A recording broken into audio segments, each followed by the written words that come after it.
Welcome to our next life. எல்லாரும் வரவேற்கிறோம்.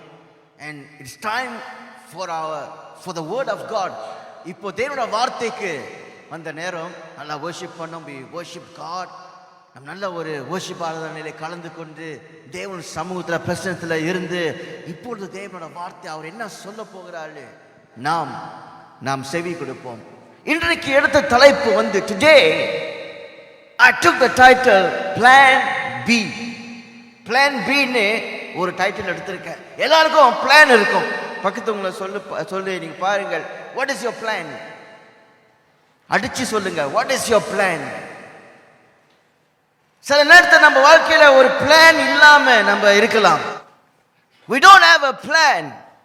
அதான் பாருங்க, இந்த வருடம் முடிய போது, இப்ப நவம்பர் மாதமா இருக்குது, அடுத்த டிசம்பர் மாதம் வரும். What is your plan for next year? அடுத்த வருடத்துக்கு என்ன திட்டம் வைத்திருக்கீங்கள்? What is your plan? Do you have a plan?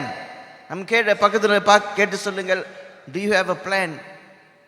Do you have a plan for next year?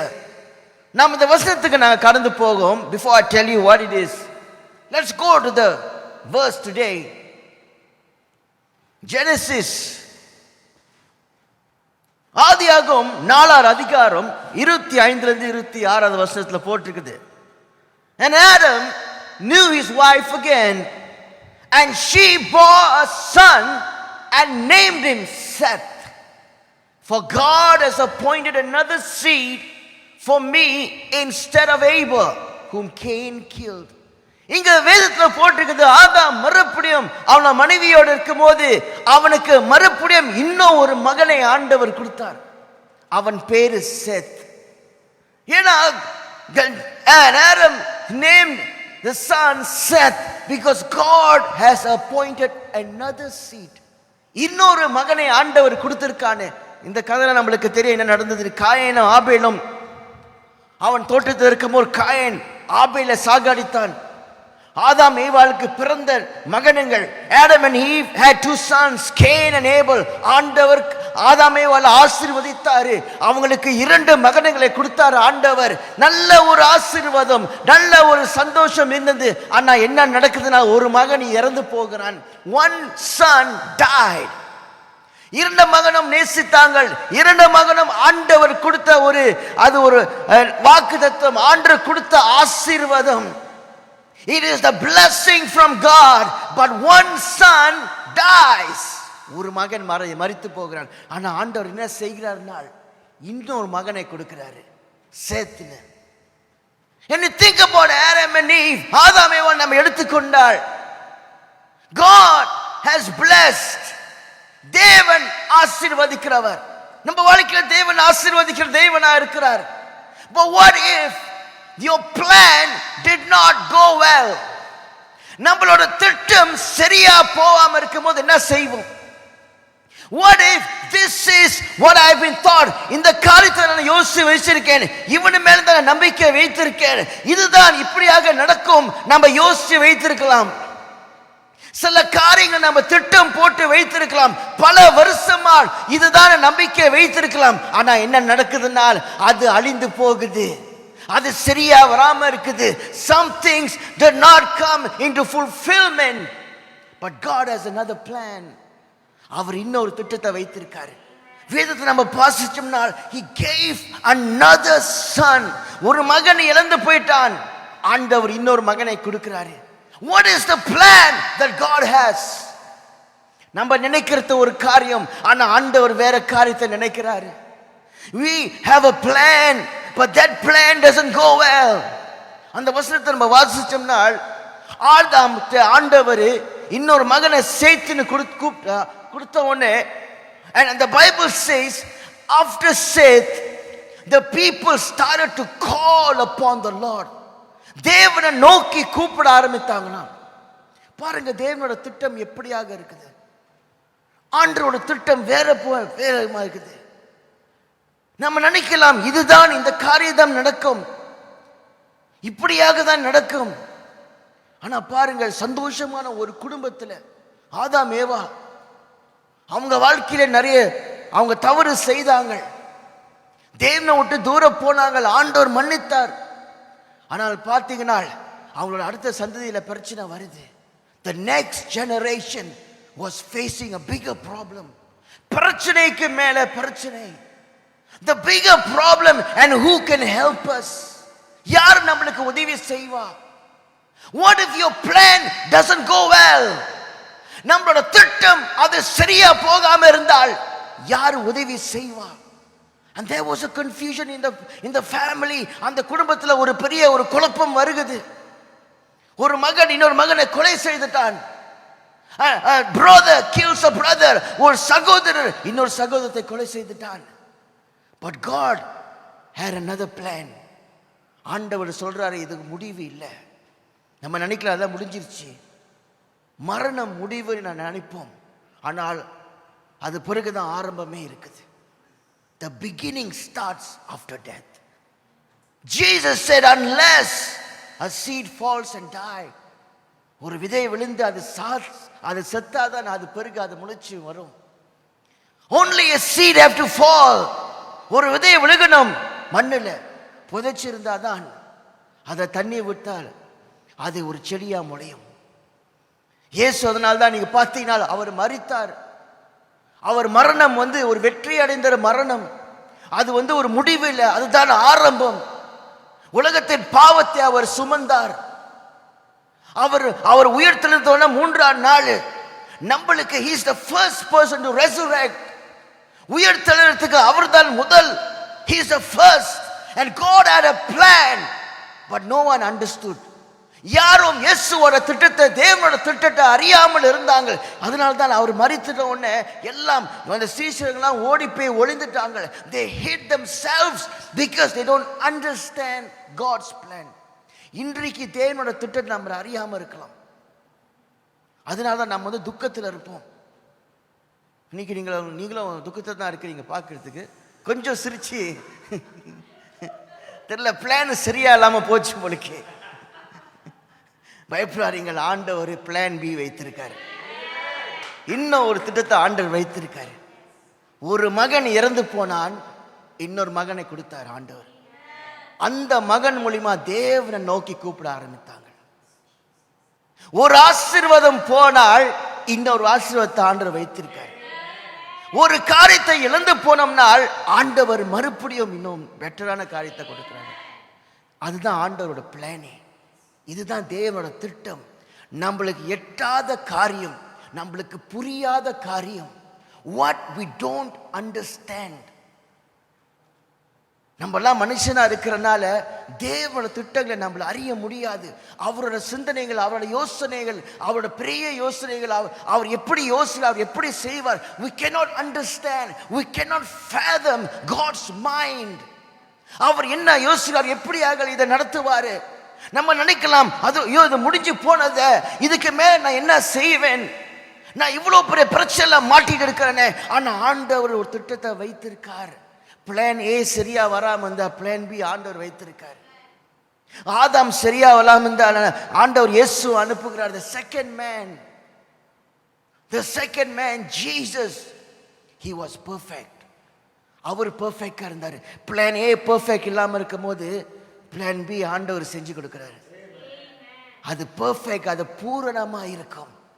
நம்ம நினைக்க முடியாத காரியம் மனுஷன் யோசிச்சு செய்யும் போது, நம்ம எப்படிலாம் நம்ம திட்டம் போட்டு நம்மளோட சிந்தனை நம்ம யோசிச்சு நம்ம சொந்த பணத்தை செலவு பண்ணி நம்ம ஜனங்களை கூட்டிட்டு வந்து நம்மளோட ஃப்ரெண்ட்ஸுக்கு உதவி, நம்ம ஃப்ரெண்ட்ஸ் உதவி கேட்டு, சொந்தக்காரங்களை உதவி கேட்டு கடைசியில் அது ஃபெயிலியர் ஆகுது.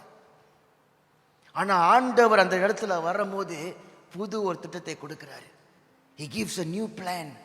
சேத் மூலமா வேதத்துல போட்டிருக்கு, through Seth the people started to call upon the Lord. தேவனை நோக்கி கூப்பிடுற ஒரு ஜனங்களை ஆண்டவர் உருவாக்கினார். நம்ம இன்னொரு வசனத்தை நம்ம போவோம். நம்மளுக்கு எல்லாம் தெரியும், இயேசு மரித்த உடனே அவர் காட்டி கொடுத்தவன் யார்னால் யூதாஸ் Iscariot. Judas Iscariot, not Judas Carrot. Judas Iscariot, okay. இந்த யூதாஸ் அவன் காட்டி கொடுத்துட்ட உடனே இயேசுவே அவனுக்குள்ள ஒரு ஒரு கில்ட்டி ஃபீலிங் வந்து என்ன செஞ்சான்னா அவன் தற்கொலை பண்ணிட்டான். அவனோட நிலைமை முடிஞ்சது. அவன் அந்த 12 அப்போஸ்தலர்கள், there were 12 apostles. Jesus appointed 12. 12 அப்போஸ்தலர்களை இயேசுதான் அவர் சூஸ் பண்ணி வைத்திருந்தார். அதுல ஒருத்தன் வந்து சரியா இல்லாம போயிட்டான். யாருக்கும் தெரியாது இது நடக்கும். No one knew, no one expected. ஆனா இயேசு அறிந்திருந்தார். God knows, but none of the other apostles, அந்த அப்போஸ்தலர்கள் யாரும் இந்த மாதிரி நடக்கும் அவங்க யோசிச்சே பார்க்கல. அவங்க கனவு கூட பண்ணிருக்க மாட்டாங்க இவன் இப்படி பண்ணுவான். பாருங்கள், அவங்க வச்சிருந்த ஒரு திட்டம் வைத்திருக்கலாம். நான் இயேசுவோட நாங்களாம் இருப்போம், இயேசு ராஜாவா ஆகுவாரு, அவரோட நாங்க ஆளுகை செய்வோம், நம் இயேசு ஒரு அப்போஸ்தலராக இருக்கிறோம், நான் ஸ்பெஷல் இடத்துல இருப்போம். ஆனால் அவங்க வைத்திருந்த பிளான் சரியில்லாம போனது. அவங்க யோசிச்சது, அவங்க நினைத்தது, அவங்க எதிர்பார்த்த காரியம் அது நடக்காம போனது. It did not happen. And that's when the problem starts. நம்ம எதிர்பார்க்கிற காரியம் நடக்காம போகும்போது நம்ம என்ன செய்வோம்? ஆண்டவரை நம்பிக்கை வைத்திருப்போமா? Will we still believe in the power of God? And Judas went away. அவன் காட்டி கொடுத்துட்டு அவன் போயிட்டான், அவன் மரித்துட்டான். ஆனா வேதத்துல போட்டிருக்குது என்ன செய்கிறாங்க? And they cast their lots and the lot fell on Matthias. அவங்க என்ன செய்கிறாங்க? யூதாஸ் மரித்துட்டான், இயேசு உயர்த்தெழுந்துட்டு அவர் வந்துட்டாரு. இப்பொழுது 12 அப்போஸ்தலர்கள் ஒருத்தன் குறையா இருக்கிறான்னு அவங்க என்ன செய்யறாங்கன்னா, அவங்க இந்த லாட்ஸை போட்டு அவங்க சீட்டு போட்டு யாரு பேர் விழுதுன்னு பார்த்தா மத்தியாஸ்னு ஒரு மனுஷன் பேர் விழுது. And he was numbered with the 11 apostles. அவன் அந்த அந்த 12 சீஷர்களை ஒருத்தனா வந்தான், 12 அப்போஸ்தலர்ல ஒருத்தனா வந்தான். அடுத்த வசனம் வேதத்துல போட்டிருக்குது, அப்போஸ்தலர் புத்தகத்துல 1:20 போட்டிருக்குது. இது வந்து சங்கீதத்துல எடுத்தது. For it is written in the book of Psalms, let his dwelling place be desolate. இங்க யூதாஸ் குறித்து வேதத்துல போட்டிருக்குது. And let no one live in it and let another take his office. இது ஏன் இந்த வசனத்தை நான் காமிக்கிறேன்னா, வேதத்துல இது வந்து அப்போஸ்தலர்கள் இந்த மத்தியாஸை சூஸ் பண்ணோன்னே இந்த வசனத்தை அவங்க வாசிக்கிறாங்க. இது வந்து தீர்க்கதரிசனமா சொன்ன வசனம், இது நடக்கும். சங்கீத புஸ்தகத்தை எழுதப்பட்டது, இவன் வந்து விட்டு போயிடுவான், அவனோட ஆபீஸ், அதாவது அவனோட இடத்துல இன்னொருத்தன் வருவான். ஏன் சொல்றனால் ஆண்டவர் எல்லாத்தையும் அறிந்து வைத்திருக்கார். God knows there's going to be a problem. ஒரு பிரச்சனை வரப்போகுதுன்னு ஆண்டவர் அறிந்திருக்கிறார். நம்மளுக்கெல்லாம் தெரியாது. அந்த பிரச்சனை வரும்போது நம்ம வந்து ஆடி போயிடும். ஐயோ இப்படி நடந்துருச்சே, ஐயோ எல்லாம் ஃபெயிலியர் ஆயிடுச்சே, நான் என்ன செய்வேன், நான் யாருக்கிட்ட போவேன், என் கனவெல்லாம் அப்படியே அழிஞ்சு போனது, my dreams are dead, are gone, all my friends are gone, என் கூட நண்பர்கள் எல்லாம் போயிட்டாங்களே, நான் என்ன செய்வேன்? ஆண்டவர் எல்லாத்தையும் அறிந்து வைத்திருக்காரு. காயின் ஆபேலை சாகாடிப்பான் தேவனுக்கு தெரியும். Do you know that? God knows before everything. God knows Adam and Eve will eat of the fruit from the tree. தேவனுக்கு தெரியும் ஆதாம் ஏவாள் அந்த மரத்துல இந்த கனியை சாப்பிடுவாங்க. He had a plan before everything. அவர் உலகத்தை படைக்கிற முன்னாலே அவருக்கு எல்லாம் தெரியும். Because he always had another plan. இன்னும் ஒரு திட்டத்தை ஆண்டவர் வைத்திருப்பார். அதுதான் தேவன். நாம் அறியாம இருக்கலாம், நாம் யோசிக்க முடியாம இருக்கலாம். இதுக்கு பிறகு நாம் என்ன செய்ய போகிறோம்? God sees the future. வருங்காலத்தை ஆண்டவர் பார்க்கிறார். He knows what's going to happen after this. நாளைக்கு என்ன நடக்கும் நம்மளுக்கு தெரியாது, ஆனா ஆண்டவருக்கு தெரியும். இப்போ இந்த சபை விட்டு நம்ம முடிஞ்சு நம்ம வெளியே போகும்போது என்ன நடக்க போகுது நம்மளுக்கு தெரியாது, ஆனா ஆண்டவருக்கு தெரியும். God knows what's going to happen next year, and he always have a plan for something better. ஒரு நல்லதுக்கு ஆண்டவர் நல்ல திட்டத்தை வைத்திருப்பாரு. அது தீமையா அது முடியும் போது ஆண்டவர் ஒரு திட்டத்தை வைத்து தான் வைத்திருக்காரு. அதுக்கு ஒரு நல்ல ஒரு திட்டத்தை வைத்திருக்காரு. நம்மளுக்கு அறியாமல் இருக்கலாம். we don't understand, we may not know, but God knows everything. எல்லாத்தையும் தேவன் அறிந்து வைத்திருக்காரு. பாருங்க, இந்த 12 அப்போஸ்தலர்கள், இவங்க 12 பேர் 11 ஆயிட்டாங்க. அந்த ஒரு ஆளை திருப்பியும் கூட்டி கொடுத்தாரு ஆண்டவர். ஒரு ஆள் குறையா இருக்க கூடாது. நம்ம வாழ்க்கையில ஒரு காரியம் குறையா இருக்க கூடாது ஆண்டவர் நினைப்பார். நம்மளுக்கு பெர்ஃபெக்ட்டா செய்து முடிக்கிறவர் தான் தேவன். and he knows everything. he knows everything. எல்லாத்தையும் அறிந்து வைத்திருக்கார். நம்ம நினைக்கலாம், ஏன் ஆண்டவரே இப்படியாக முடிஞ்சது? இவ்வளோ முயற்சி நான் பண்ணனேன், இவ்வளோ நான் செலவு பண்ணனேன், இவ்வளோ நான் கனவு கண்டேன், ஆனா தேவனே இப்படியாக என் திட்டம் முடிந்து போகுது. why my plans are not fulfilled, my dreams are not fulfilled? எவ்வளோ நான் ஜெபித்தது, I prayed to God, but Lord, why it is not happening? இது ஏன் நடக்கல? இது ஏன் முடிவுக்கு வந்தது? why Adam and Eve நினைச்சிருப்பாங்களா, ஆதாம் ஏவாள், ஏன் ஆபேல் மரித்துட்டானே, அவன் என்னோட மகனாயித்த, why did Abel die?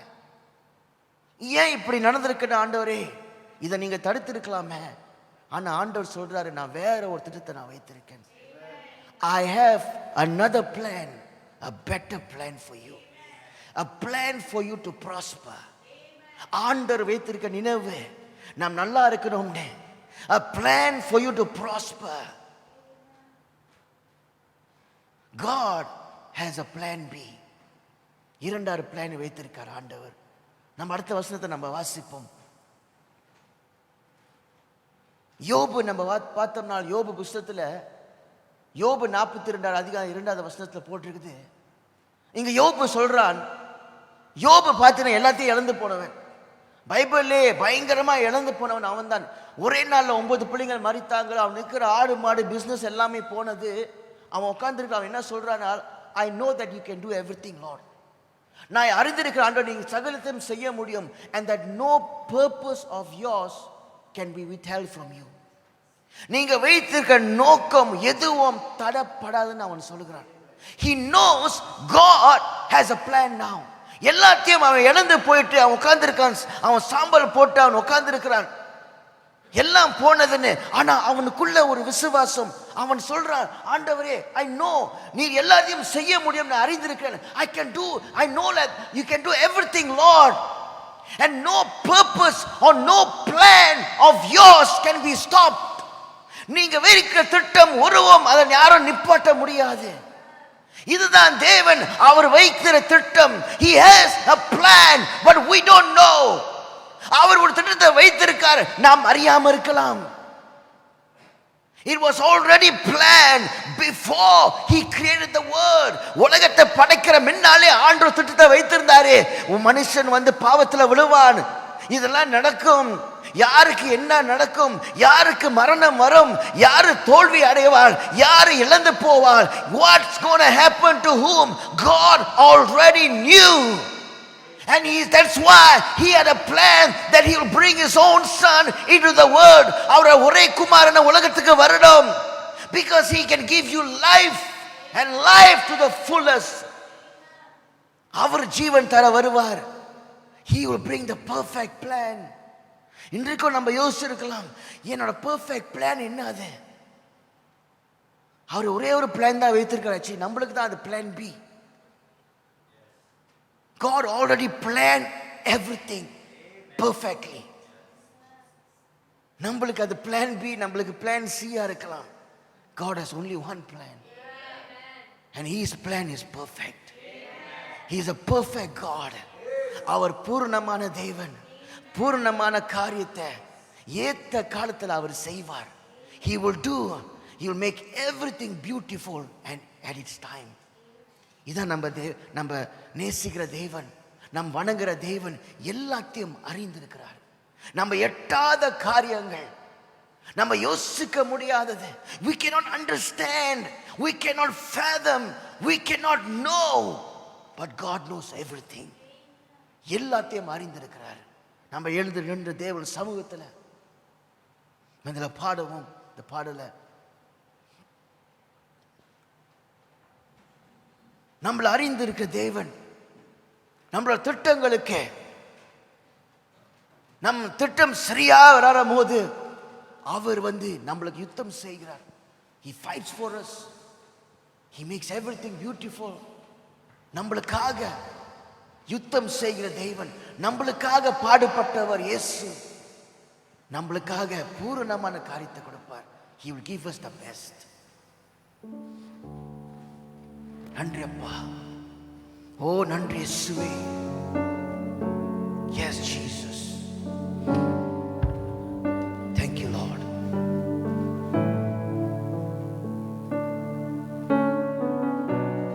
Glory to your name.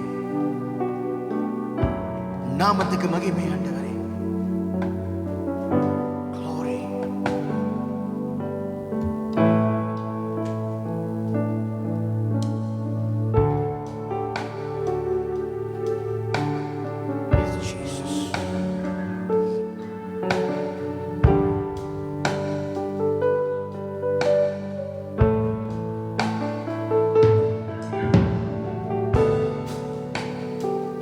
Praise you, Lord.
பிரசன்னராய் கூட இருப்பவரே, அற்புதராய் கூட வருபவரே, எல்லை வெற்றி எடுப்படாத நல்ல பங்கே.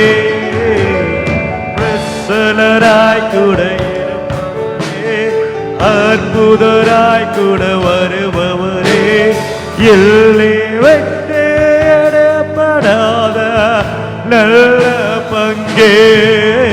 நீரில்லை விட்டு எடுப்படாத நல்ல பங்கே. நீரில்லை விட்டு எடுப்படாத நல்ல பங்கே.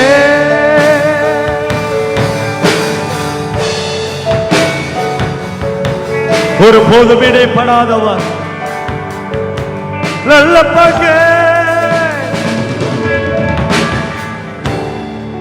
What a word that the Lord has given us this evening. இந்த சாயங்கால வேளை இவ்வளவு அருமையான ஒரு வார்த்தை நம்ம கேட்டோம். It look like a plan B is for me. இந்த plan B எனக்கு போல தோணும். But then for God, He knows everything before it. நம் தேவன் சகலம் அறிந்தவர். நம்ம நினைப்போம் God has come out with a new program. தேவன் ஒரு புதிய திட்டத்தோட வந்திருக்கார். நோ நோ,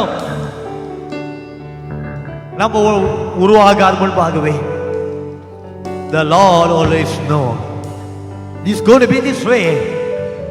இது இப்படிதான் இருக்க போகுது, இப்படிதான் அவளை கொண்டு போக போகிறேன். இதுதான் உன் வாழ்க்கையில் நான் வைத்திருக்க திட்டம், இதுதான் உன் குடும்பத்துக்கு நான் வைத்திருக்கிற திட்டம். What a God that we have, that He has a plan over my life. என் வாழ்க்கையில திட்டங்கள் வைத்திருக்கிறார். Lord, thank you for your plan, God. ஒரு திட்டத்துக்காக நன்றி. Lord, we pray In our lost, we will gain again. எங்களோட குறைவுகளை உங்களோட பலன் நிறைவாக ஆரட்டும். எங்களோட பலவீனத்தில் உங்களோட பலன் நிறைவாக ஆரட்டும். That we may find Jesus, that you enthroned God. நீங்க எழும்புங்க அப்பா, உங்களுடைய சித்தத்தை உங்களுடைய விருப்பங்கள் நிறைவேற்று. Lord, we pray for those who have joined us through this Facebook live. எங்களுடைய எழுந்த யாவரும் ஆசீர்வதிப்பீராக. Remember, people of God, God already planned everything for you. தேவன் எல்லாவற்றையும் நமக்காக திட்டம் கொண்ட தேவனாக இருக்கிறார். It may look for us ஒரு அடுத்த திட்டம் போல தெரியல. No, but in God how beautifully. Oh, the word so amazing. And the Lord say, I already planned before. பார்க்கிற அத்தனை பேரும் தேவன் ஆசீர்வதிப்பீராக. உங்க திட்டத்து பிறகு தேவன் வழி நடத்தி கொண்டு போங்க. உங்களுடைய திட்டம் நிறைவேறட்டும். ஒவ்வொரு வாழ்க்கையிலும் ஒவ்வொரு குடும்பத்திலையும் நீங்க ஆசீர்வதிங்க அப்பா. In the name of the Lord I pray, இயேசு நாமத்தில். Amen. Amen. God bless you, people of God. கர்த்தர் உங்களை ஆசீர்வதிப்பாராக. wherever you are, remember the Lord love you so much. தேவன் அவ்வளவு உங்களை நேசிக்கிறார். God bless you, people of God. அடுத்த வாரம் நம்ம சந்திப்போம். சுனராய் கூட இருப்பவரே, அற்புதராய் கூட வருபவரே, எல்லே